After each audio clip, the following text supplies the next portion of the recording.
మౌనంగా నుండుడి నేను దేవుడని తెలుసుకున్నాడని సంకీర్తన 46లో మనం నేర్చుకుంటాం. దేవుని యందు ప్రియమైన వారలారా, ఈ రోజుల్లో మనుష్యుడు శబ్దముతో నిండిన ప్రపంచంలో జీవిస్తూ ఉన్నాడు. సెల్ ఫోన్సు, వార్తలు, చర్చలు, ఈ రోజుల్లో ఆందోళనలు ఇవి మన జీవితం అంతా కూడా శబ్దంతో నిండిపోయినది. కానీ ఒక ఆత్మిక సత్యము చాలా కఠినంగా చెప్పాలి నేను. శబ్దంతో నిండినటువంటి హృదయము దేవుని యొక్క స్వరాన్ని వినలేదు. మనము దేవునితో మాట్లాడాలని కోరుకుంటాం, తప్పులేదు. కానీ ఆయనను వినడానికి మాత్రం సిద్ధంగా ఉండము. మన ప్రార్థనలు చాలాసార్లు ఏకపక్ష సంభాషణలుగా మిగిలిపోతాయి. మనమే మాట్లాడతాం, కానీ దేవుడు చెప్పినటువంటి మాట వినడానికి మనము మౌనము పాటించము. అందుకే సంకీర్తనకారుడు ఒక గంభీరమైనటువంటి ఆజ్ఞను ప్రకటిస్తాడు. నిశ్శబ్దంగా ఉండండి, నేను దేవుడనని తెలుసుకున్నడి. మిత్రమా, ఇది ఒక సలహా కాదు, ఇది ఆత్మికమైనటువంటి ఆజ్ఞ. ఈ నిశ్శబ్దంగా ఉండుడి అనేటువంటి దానికి హీబ్రీయ మూలములో ఇటు భావాన్ని హార్పు అనే పదముతో వ్యక్తమవుతూ ఉన్నది.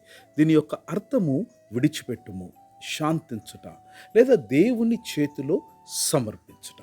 అంటే మన శక్తిని, మన ఆహాన్ని, మన గర్వాన్ని, మన కలతలనన్నింటినీ విడిచిపెట్టి దేవుని సన్నిధిలో విశ్రాంతి పొందడం అనేది హార్పు అనే హీబ్రూ పదం యొక్క భావం. పవిత్ర గ్రంథంలో దేవుడు అనేక సార్లు మౌనంతో తనను తాను ప్రత్యక్షపరుచుకున్నాడు. ఉదాహరణకు రాజుల మొదటి గ్రంథం 19వ అధ్యాయంలో ప్రవక్త అయినటువంటి ఏలియాకు దేవుడు గాలి, భూకంపం, అగ్ని ద్వారా కాక సూక్ష్మమైనటువంటి మెల్లనైన స్వరము ద్వారా ప్రత్యక్షమైనాడు. ఇది ఒక గొప్ప ఆత్మిక సత్యాన్ని తెలియజేస్తుంది.